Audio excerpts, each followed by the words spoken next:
आज जिस तरीके से सोलन शहर में बारिश हो रही है, लगभग 1.5 साल से सोलन स्पाटू मार्ग में हालत इतनी खराब है कि जब बारिश होती है तो पैदल चलना भी मुश्किल होता है।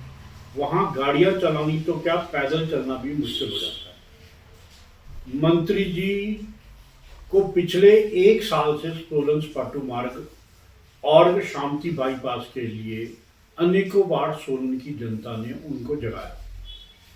भारतीय जनता पार्टी सोलन शहरी मंडल ने 23 फरवरी 2026 को एक बड़ा आंदोलन किया था, तो विश्वास दिलवाया था कि भी जैसे ही थोड़ा सा मौसम ठीक हो जाएगा तो तुरंत सड़क को ठीक कर दिया जाएगा। पहले कहा गया तापमान ठीक होगा, जब तापमान ठीक हुआ तो कहा तारकोल नहीं मिल रही, तारकोल मिली तो अब डीजल नहीं मिल रहा। तो ये इन्होंने ये जो वाहनों की इतनी बड़ी सड़क बना दी है और वहाँ के रहने वालों के आदमियों की जीवन दूभर हो गया, उसकी उन्हें बिल्कुल भी चिंता नहीं है। अब ये कहा जा रहा है कि जो डीजल जो है वो बल्क में नहीं मिल रहा। मैं आपको ये बताना चाहता हूँ, ये 11 जून 2026 को भारत सरकार ने जो ये गज निकाला था, ये petroleum and natural gas ministry ने निकाला था। उसमें डीजल के बारे में उन्होंने स्पेशल इंस्ट्रक्शन दी है, जिसमें वो 4 नंबर में जो स्पेशल छूट दी है उसमें ये लिखा है, सरकार विशेष आदेश द्वारा किसी भी उपभोक्ता या उपभोक्ता वर्ग क्षेत्र लेन देन की श्रेणी में इस आदेश को सभी या किसी भी प्रावधान से छूट दी जाती है।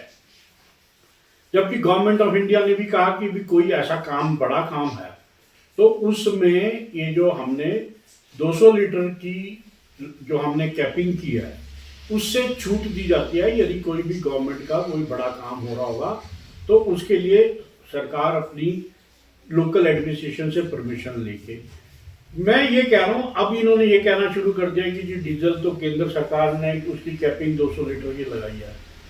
ये झूठ पे झूठ बोलते जा रहे हैं और लोगों को केवल परेशान करने के अलावा।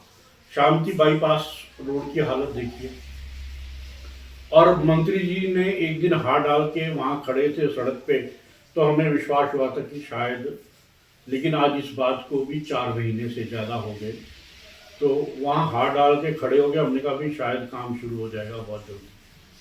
तो बड़े शर्म की बात है, जबकि ये कम से कम 4 सोलन जिले के विधानसभा क्षेत्रों को जोड़ती है और 10 जिलों को जोड़ती है। इससे इसकी प्रमुखता का आप अंदाजा लगा सकते हैं।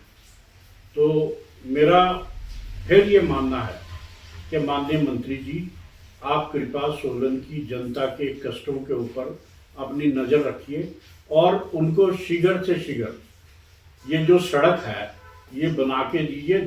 झूठ पे झूठ बोलना और झूठ का आश्वासन देके जो आप सड़क बना रहे हैं उससे लोगों का पेट भरने वाला नहीं।